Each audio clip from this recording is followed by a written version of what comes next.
How to launch your own Solana NFT collection. Hey everyone, this is Keystrokes. If you're watching this video, then I'm sure you have been in Solana NFT space and have minted at least one Solana NFT. And I'm sure it has struck your mind how you can launch your own collection. So in this video, we'll cover how you can launch your own Solana NFT collection step by step, and we'll be using Metaplex Candy Machine for it. I'll explain what Metaplex is, what Candy Machine is, and we'll use it to launch a collection on DevNet. So let's talk about what we'll cover in this video. We'll start with what Metaplex is, because I'm sure not everyone knows what Metaplex is. At least I didn't know when I started, so it's good to know at least basics about it. As part of this, we'll also cover what is a candy machine. Next, we'll create our own Solana NFT collection, and we'll do it on DevNet so that we don't have to pay any SOL. And DevNet is the best playground where you can experiment around and try out different things. And finally, we'll mint one of your NFTs that you launched on DevNet. Let's also talk about what we won't cover in this video. So we won't be talking about how to create your own images for NFTs. That's a way bigger topic, and it's something that's outside of programming, and I think this is better left for all the designers out there. We won't be deploying to mainnet, but the steps that you use for DevNet will be very similar when you go to deploy to mainnet. We won't be hosting our minting website, and we'll just use the stock minting website that comes with Metaplex. When creating an NFT collection, there are so many ways how you can configure it.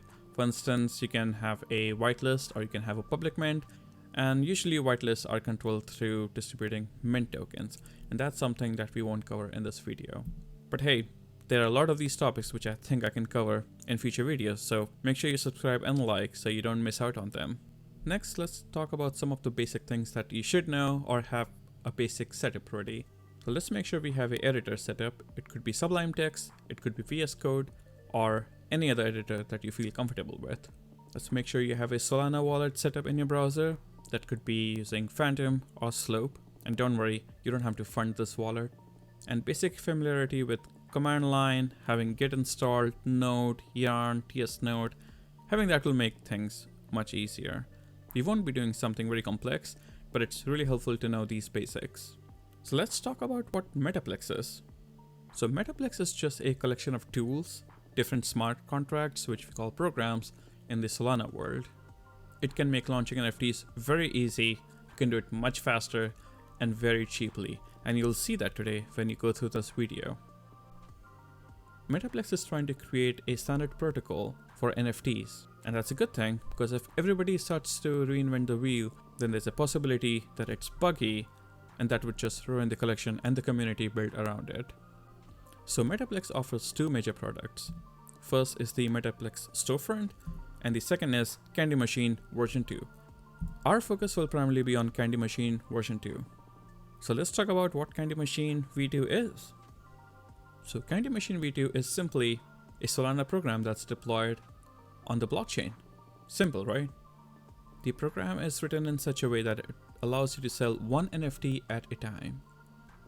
And if you haven't already guessed, it's called Candy Machine because it's analogous to a real-world candy machine. And it actually operates just like a real-world candy machine would operate. Well, I haven't ever used one, but I've seen it in movies. So you put one coin in to the candy machine, and then you get one candy back. And that's how the NFT candy machine works as well. You give it a token, and then you get a NFT in return. Okay, so all of that sounds cool, but why do we want to use Candy Machine? Well, if you remember, I mentioned Metaplex is trying to be the standard for NFTs, and through Candy Machine, they're trying to address some common problems. For instance, let's say if you're out of NFTs that can be minted, then the sale should be stopped and it should stop taking the money from the buyers. It guides you to create valid NFTs that can be recognized on the blockchain. And it helps you organize your mint times and provide different configurations. Wouldn't it be funny if everyone had different ideas when the mint is and then people miss out and they start flooding? Well, that could lead to a disaster. And as you will see through this video, it's pretty easy to use. It might be sounding very complicated and overwhelming, but trust me, it's not that hard. So I think that's enough of the introduction. Let's get into launching a collection. So let's look at an overview of all the steps that will take to launch your own collection using Candy Machine. This might look a lot of steps, but when we go through it, it'll be pretty simple. I'm just following the Metaplex documentation, which I've mentioned here, and I'll put this in the description as well. Let's start with the first step, that's to set up Metaplex. So to set up Metaplex, you need to have some tools installed already. Everything that I'll be doing is on my MacBook, but similar instructions will apply to whatever operating system you're on. So we need to install Git, Node, Yarn, TS Node, and Solana Tool Suite. All of these links are available in the documentation. If you face any issues when you install any of the tools, please post it in the comments. Also, if you're using Apple M1 chip, don't forget to install these packages. These are again mentioned in the documentation. Next, let's set up a wallet that we'll use to create this collection. So I'll be using VS Code throughout this video. And before we set up our wallet, let's make sure we have all the tools that we need. So the first tool that we want is Git. Let's see if we have that installed and ready. Yes, I have that. Next, we'll need Node, which I do have. Then we'll need Yarn. The next one was TS Node. Next comes all the Solana tools. We have the Solana Tool Suite, and Solana also has this another program, SPL token, that we need installed. So these are all the tools that we need. And some of my versions here are outdated, but I think it will just work fine. And just in case things don't work out for you, please make sure you update these tools. So now that we have all the tools ready, let's create a new wallet and set our Solana endpoints to use DevNet. So the first thing we'll do is create a new wallet. And this is the command that will run. So Solana keygen is just a command, and we're creating a new wallet.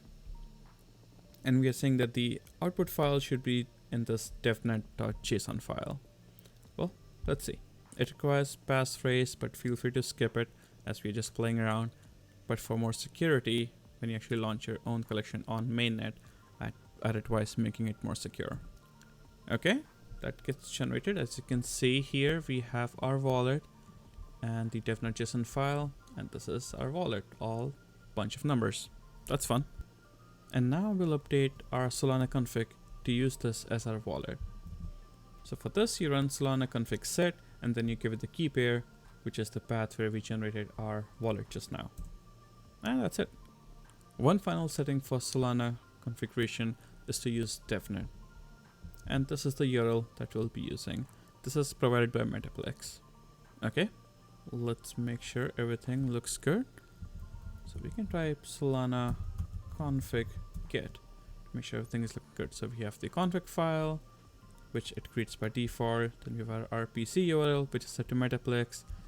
WebSocket, which was computed. We didn't set it, but it computed it somehow. And then we have our key pair. So this sets up our wallet. Now we'll need some SOL in here so that we can actually perform some transactions and launch our collection. So the good thing is we are on DevNet, so it's all fake money. So this is a command that you can run to get airdrops. So let's try Solana airdrop 2, which basically will give us 2 SOL into our wallet. And sometimes this command doesn't work, as you can see.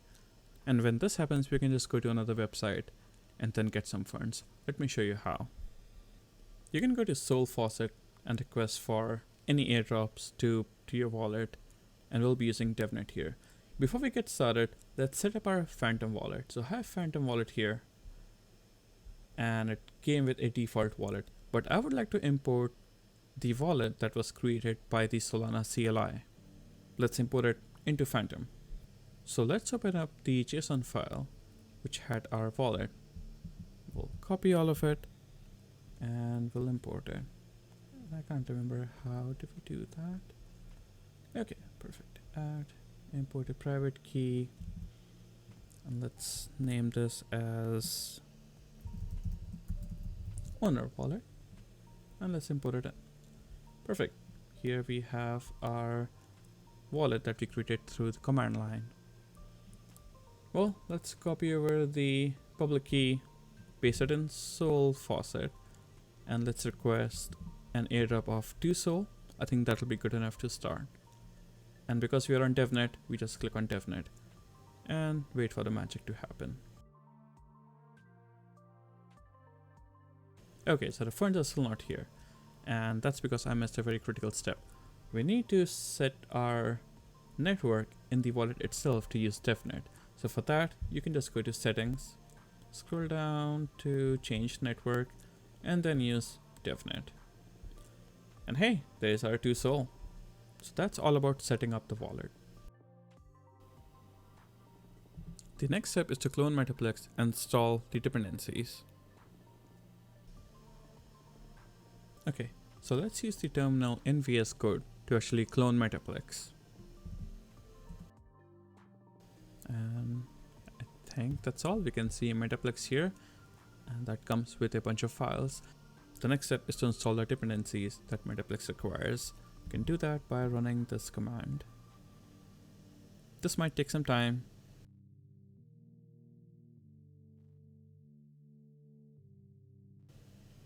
Okay, we have all our dependencies installed, and Metaplex is basically now ready for use.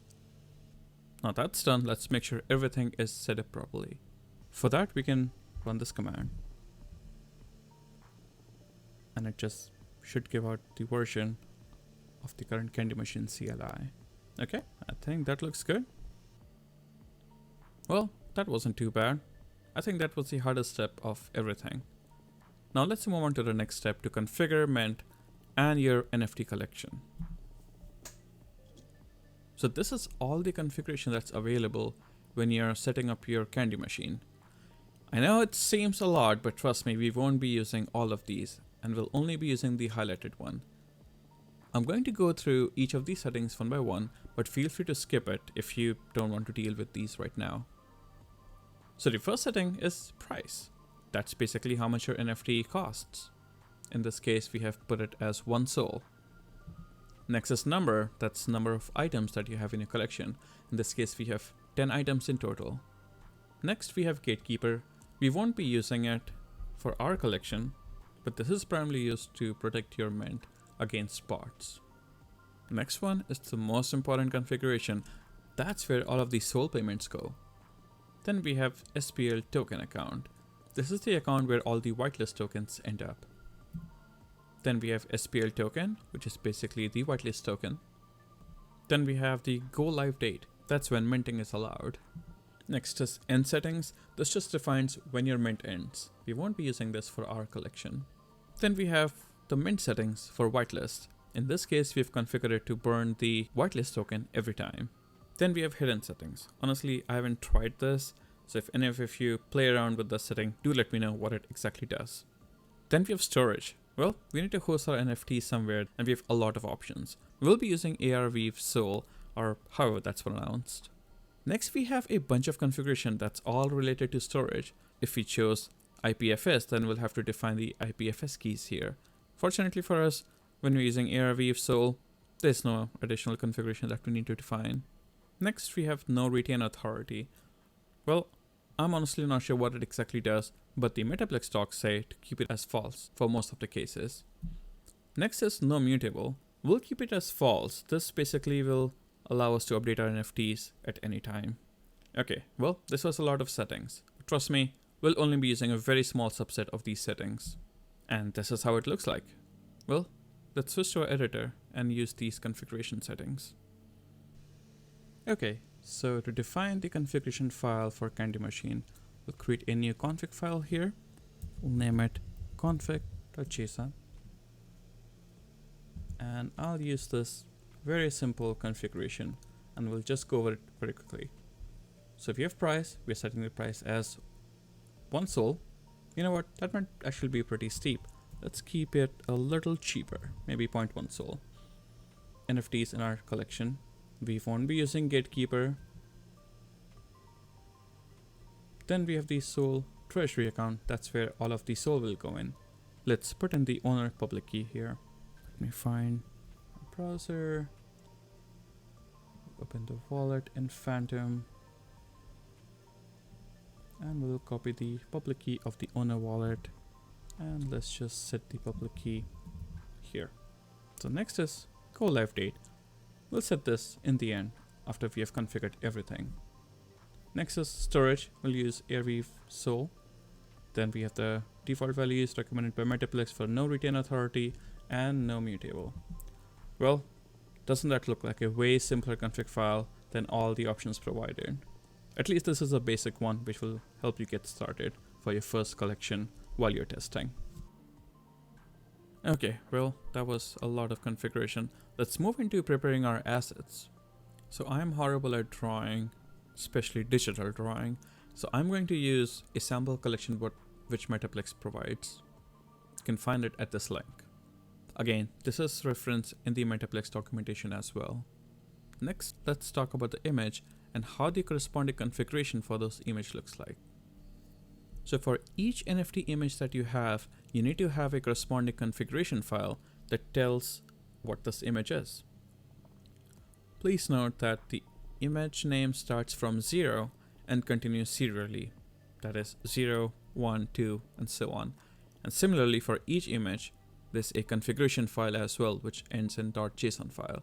And we can see here, if we had 0.png as an image, so we'll have 0.json as a corresponding settings file, and this just keeps going on. Okay, I know what you might be thinking. Another configuration? Well, this one is much easier, trust me. And this just defines details about your NFTs, and that's how you define the rarity and all the different traits of your NFT. So let's go over it one by one. The first key is the name. That's the name of your NFT. In this case, I'm using keystrokes and have an index which is 0001. Feel free to modify this name to whatever you'd like. Next is the symbol. Well, an NFT will be boring if it didn't have a symbol. This is a description that you'll see with your NFT.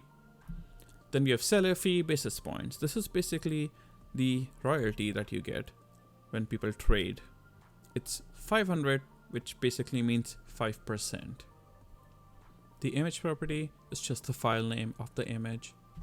Then we have the attributes. This is where you can define all kinds of fancy traits and make your NFT awesome. Then we have some more properties like creators. This is the list of all the creators that are part of this NFT collection.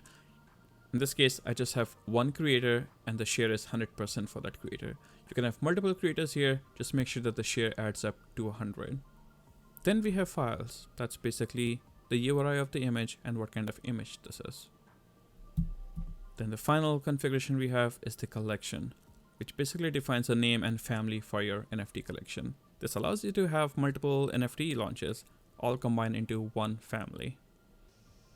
Next, let's download the sample collection that's provided by Metaplex. I've already downloaded that and I'll just be pasting it here right now. Perfect. Let's unzip it. Okay, I don't think I need this zip file anymore, so let's delete that. Now let's go through our assets and define the configuration for them. So this is the assets that we just downloaded from the Metaplex sample collection. You can see there are 10 images here, starting from 0.png all the way to 9.png, and for each of the image we have a corresponding JSON file, which is the configuration. Let's take a look at how these images actually look like. Well, these are pretty standard. You have a background color and then the NFT number here. And yeah, looks like that's the pattern they follow. Okay, now let's look at the config file that we have. Let me shrink this down a little. Okay, so this is what comes as default from Metaplex. Let me customize this real quick.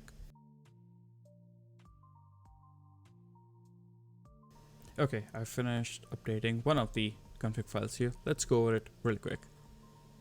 We have the name, we have symbol, we have description, and I think these are all the properties that we've already discussed. I just updated the address here to match the public key that we used for the creator of this NFT. Let me make the same updates to all the other 9 files. I'll be right back.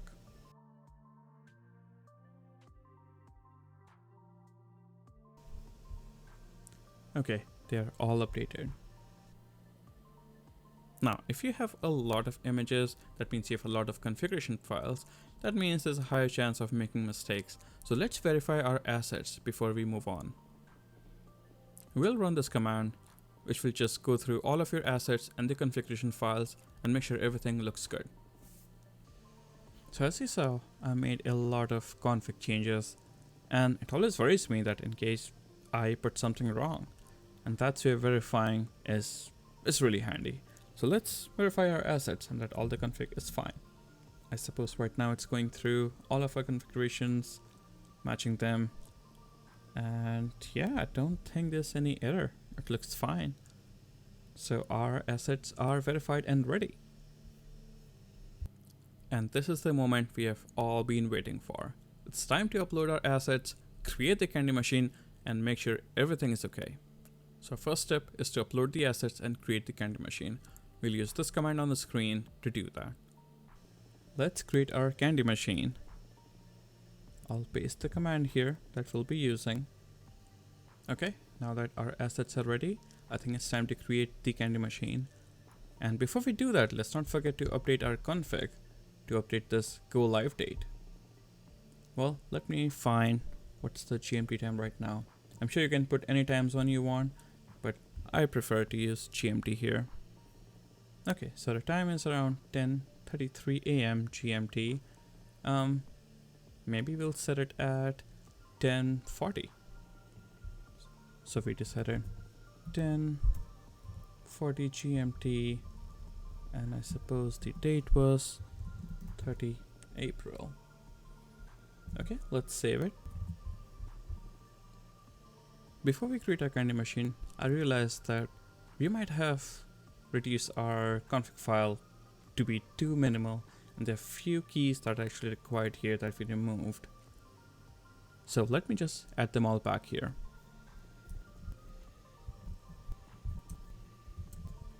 Okay, as you can see, I just had to add some keys and some values. I'm not sure which one of these are mandatory, but I just added everything that I could find as minimal configuration that Solana docs define. Okay, I think that's all the configuration updates. Now it's time to actually run the command to create the NFT collection, or the candy machine for the NFT collection. And this is the command that we'll run. We'll use devnet. We are using the right wallet. This is our configuration file, and these are all the assets. Well, let's do it. This might take some time because it actually uploads all the assets, so just give it some time.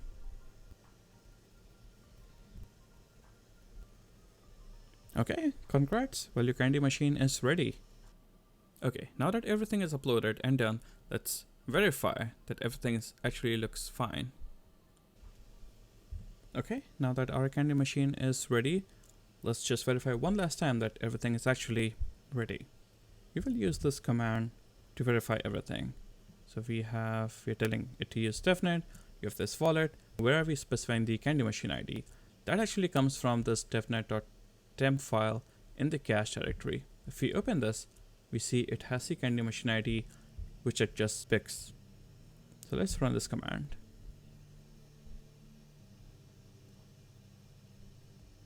Okay, everything checks out. I guess we are ready. Okay, well, we created our candy machine.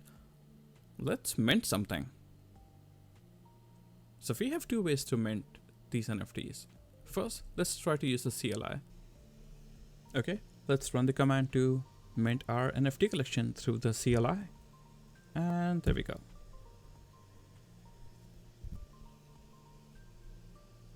Okay, looks like our mint is done through the CLI. Let's take a look at our minted NFT in our wallet. So here I have Phantom. Let's make sure I'm on the right wallet. Just the owner wallet. You can see our balances went down. Next, let's go to my collectibles. And is this our NFT? Let's open it up. Yes, it is. We minted number 3. I guess I messed up naming my NFT, so they will all be keystrokes 1, unfortunately. But hey, at least the NFT looks unique, and this is our description that we put in. Metaplex comes with its own minting website, which is a very, very simple UI, and I'm sure you have seen this UI if you have minted a lot of NFTs in Solana world. Let's run these commands to set up this minting website. Okay, so let's set up the UI that comes with Metaplex. Let's go into the directory, just right here. Then we'll execute yarn install. Again, might take some time.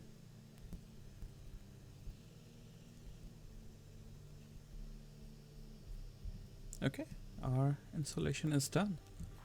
Let's look at it in our tree here. So it's Metaplex, JS, packages, and Candy Machine UI. It provides this env example that we'll have to replicate. And we'll just copy it and create a new file. So we have .env created here, which is exactly the same as .env.example. And we'll update this Candy Machine ID here. So to get our Candy Machine ID, we can look at our temp file here. And here it is. So copying this, going over to the env file, and just pasting it. Rest of the settings look fine. We're using DevNet, using Metaplex, RPC, and I don't know what this really does. Okay, it's time to start our server. You can do that by running yarn start. This might take some time as well when you do it for the first time. Okay, looks like it's up and running. Let's open it up in our browser. Okay, and now let's mint using our fancy new minting website. Here we are. So let's connect our wallet, just like we mint a Solana NFT. I'll use our Phantom wallet. Yep, everything looks good. We're using the owner wallet here. We connect. We have 9 remaining because we just minted one, and this is the price. So let's hit mint. And there's the approval window. Everything looks good. You hit approve. And hopefully, yep, the mint is successful.